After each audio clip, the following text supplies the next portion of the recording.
Hey, this is Bill Walsh with Power 2 International. We're live today on the GBN network. I've got a very special guest. He's an activist investor. He's a super entrepreneur. He's an incredible dad. And I'll tell you what, this guy makes magic on a regular basis. Not only that, he runs an incredible company that has more than 8 public companies and multiple private companies. And I don't know how he does it, but he oversees all the amazing things he's doing worldwide. Todd Ault, how are you? I'm good. Good to have you on. Well, you make me excited about myself. That was crazy. Well, you know what? I've been able to spend some time with you, and I've watched, how you become the wizard when you have to become the wizard. Chaos. And you're the warrior when you got to be the warrior. There you go. And it's pretty awesome. But today, I want to talk about a few things with you. But first of all, could you share with some of our listeners around the world a bit of your background, a bit of your story? Well, I'll give you the 1-minute version. Yeah. I was 11 years old, living in HUD housing. I discovered a show called Moneyline. They featured Warren Buffett on it. I'm going way back. I'm 53 now. And I reached out to Buffett's secretary, Gladys, and she sent me every annual report that Buffett ever had up until that time. And I was hooked on the idea of working on Wall Street. Wow. I wish I would have listened to some of his ideas a lot sooner than I have now. But I do run a holding company now, and I've grinded it out. I've basically taught myself and sucked information from the universe over the last 33 years from mentors and people.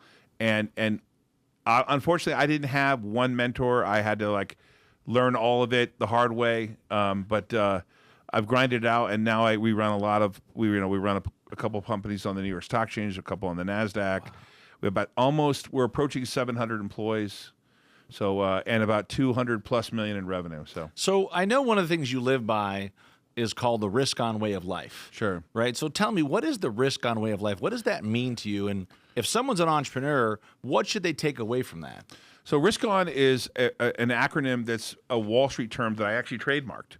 And what it means is effectively, it means that for me, from an ethos perspective, I looked back over the last, call it, when I came up with it, I looked back over the past 30 years, and it was like, what were the qualities that you had to have to survive? And I've had some near-death experiences, a lot of setbacks. I probably have failed more than anybody to get where we are, right?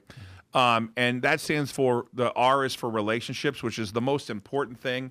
Relationships are the most vital thing in the world. That's how I got to know you. Yep. Through another relationship, a very famous guy named Lee Steinberg introduced me to you. He's Patrick Mahomes' agent, considered like the Jerry Maguire of the world. Yep. The show was based on him, basically.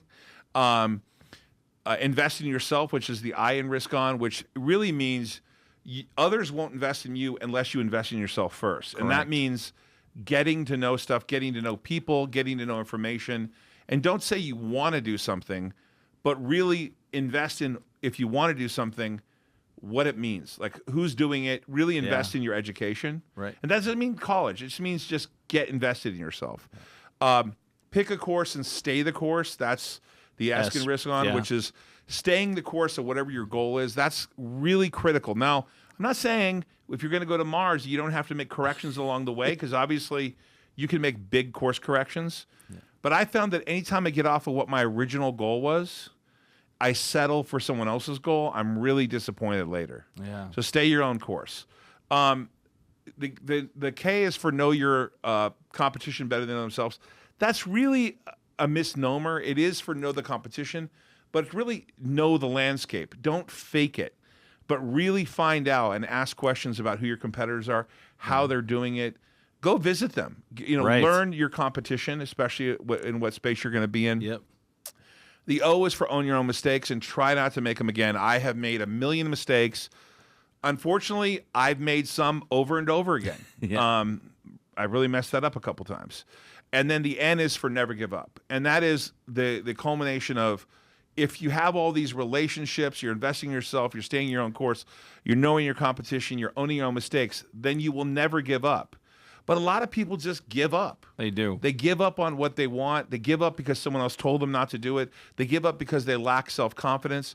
And really what I've learned from this, and there's a lot I talk to people about here, but one tidbit of that is never giving up, is allowing yourself to, if you feel down about something, if you feel that you can't do it, you have to wipe that away and tell yourself, I'm going to give myself 15 minutes a day to worry, and the rest of the time, I'm going to go back to never giving up. Because sometimes we wallow in what's going wrong, right? Yeah. We wallow Pity parties. Yeah, we wallow in, where you're a professional victim. You wallow in how it's someone else's fault. You wallow in, why did my wife leave me? You wallow in that stuff. Yeah. And it's okay to be there. Just limit it to 15 minutes. Right. And then decide the rest of the time you have to keep going forward. And when did you begin to realize that the risk on was your way of life? At what point did you say, you know what, the things I've just talked about, I'm living now? People kept saying to me, "You're a bull in a china shop. You're insane. I don't know how you keep going. How do you have so much energy? Yeah. You're overweight. Why do you keep going?" And I do have a lot of energy. I would argue that, I don't know if I work as hard as you. I've never seen someone do 300 conferences a year. So the stuff you do is insane. But what you do is insane. I can be honest with you. You're like texting me, "Hey, I got another conference. I'm in Orlando. Let's I'm go. in Boston. I'm in Atlanta. I'm with this guy. I'm with that guy." I'm like, dude, how do you get anything done? You're everywhere. One day at a time. Yeah. But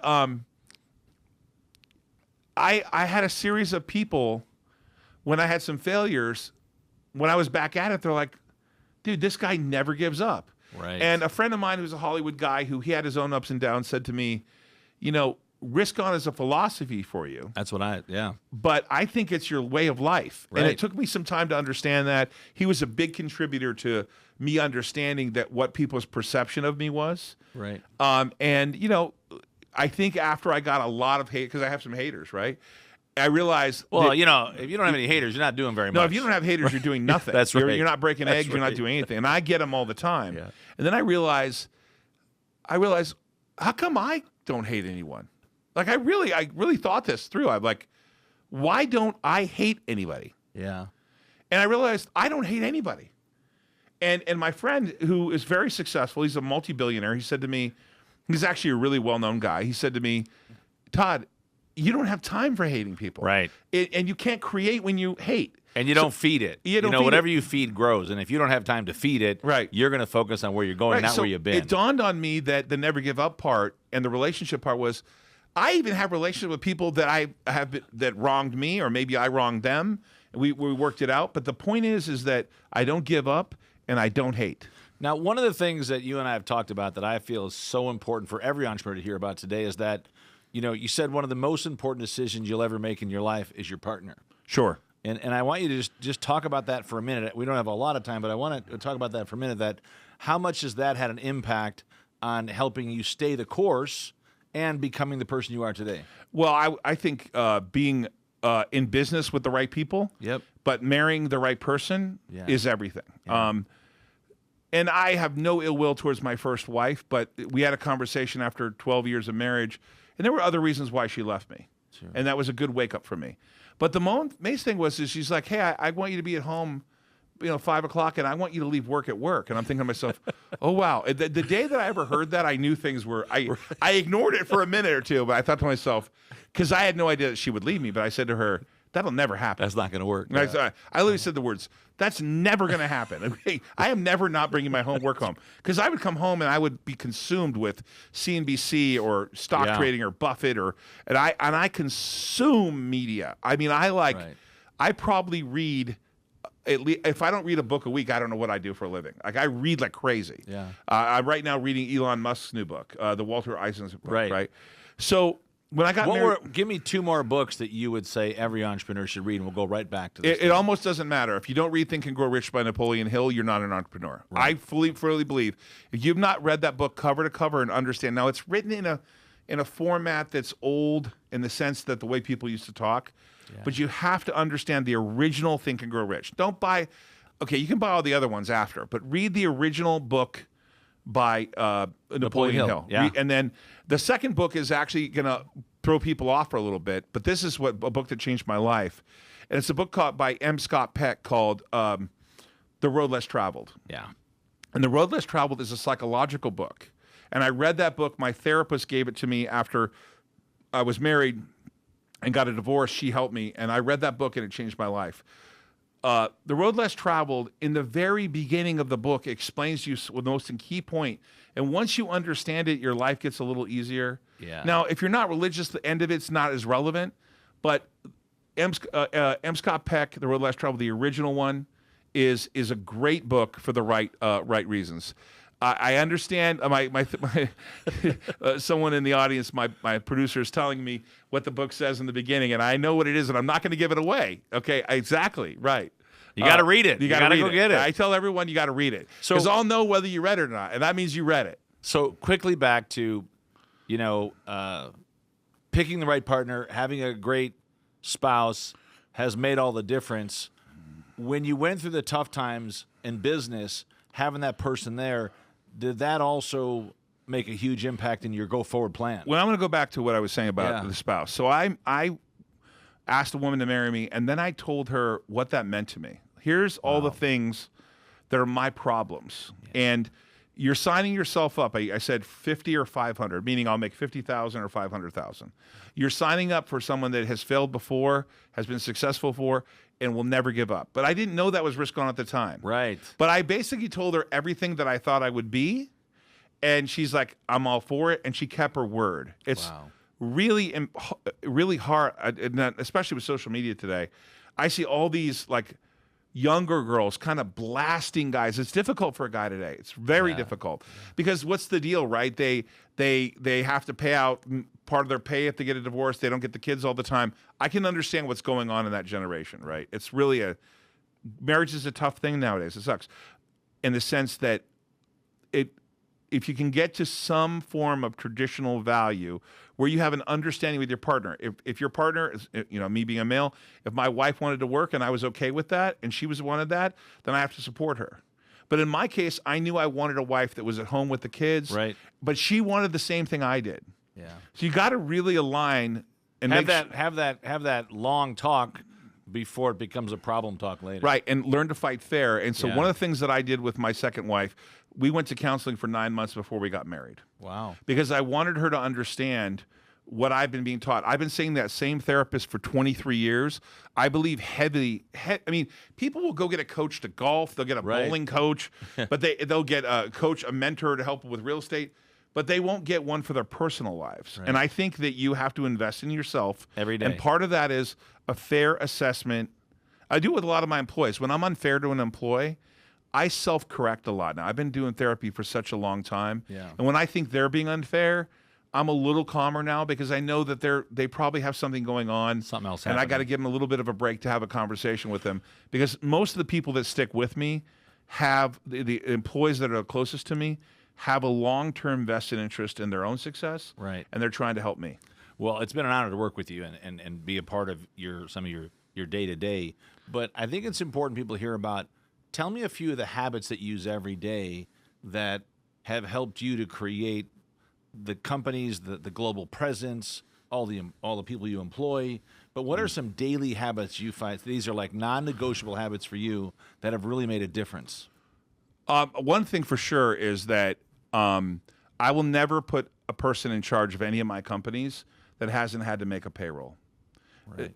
When you have to make a payroll and make sure that someone's paid to take care of their family, it's a totally different genre. Right. I check the cash every day, and I know to make sure we're always ahead of payroll, and that's my number one idea, right? Yep. It's the number one thing I do.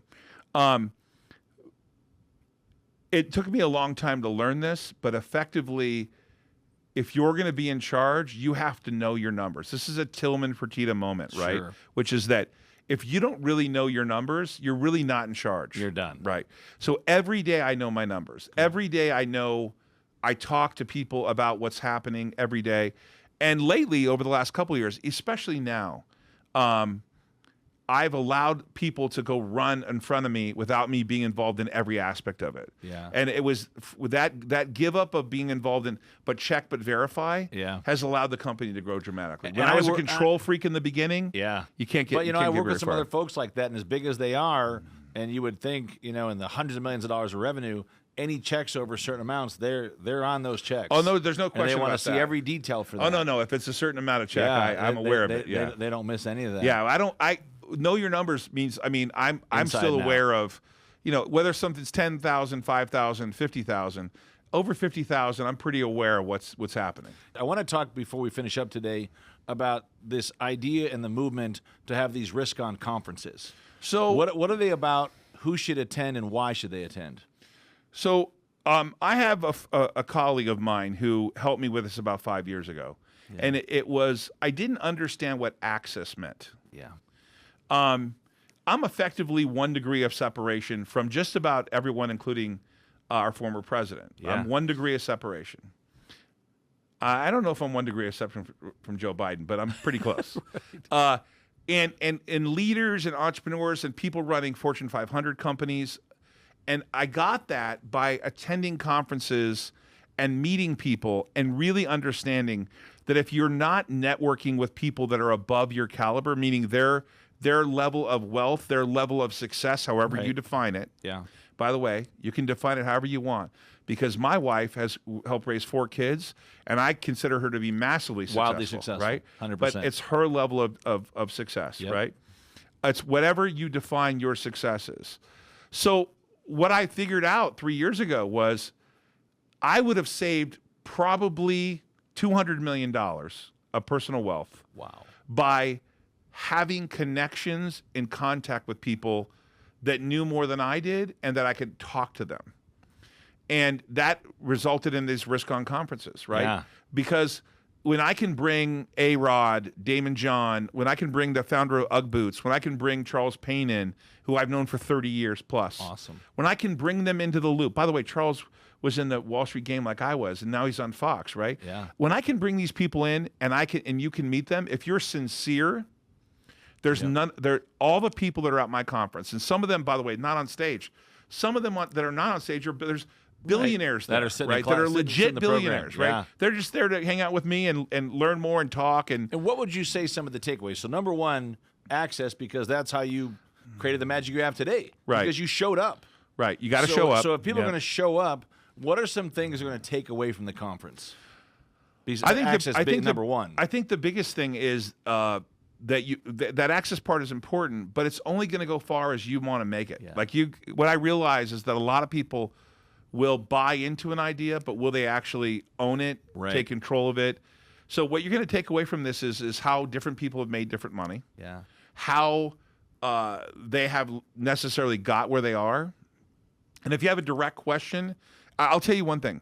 My goal with Risk On the conferences and Risk On the community both is that if you really have a legitimate question and you don't know how to do something, that we can help you get there. Because you have multiple pillars inside of this. Right. So different learning tracks that you'll focus on to help people with.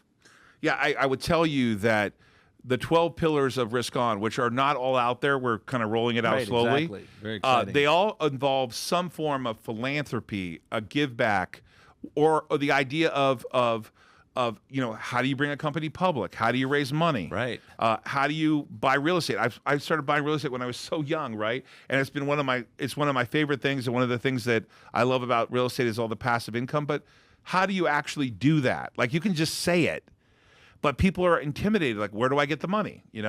There's tons of money out there. There's billions and billions of dollars out there, and you got to learn how to access it. And that requires you to take steps, and that's a commitment to your time, your energy, and a plan. So who should attend? Everybody. If you said you're at this stage, who should be there? If you own a business of any kind and you have under 50 employees, you got to be there. Right, right? 100%. If you have over 100 employees, you probably are figuring it out, but you might be in a stage where, hey, I'm going to need some real growth capital. You can attend because you may want to go public, or That's you want right. to. There's going to be lots of bankers there. Every banker that attends my conference has brought a company public. Wow. One of the key things that I cannot, I'm not going to be negative. One of the things that's important to me is that everyone that presents at my conference, presents it to the community, or is available to the community, identifies what they've really done. Now, remember, when I met you, you're like, hey, I'm doing all these conferences. I'm like, sure you are. But then I went to one of your conferences. I'm like, this guy is incredible. Like, this guy, you spoke for 4 hours. I mean, that was incredible. I remember that night I left there going, okay, you're the real deal. You're the real deal, right. And all those I'm people, glad I came over here. And all those people were clamoring to talk to you, which I thought was impressive, right?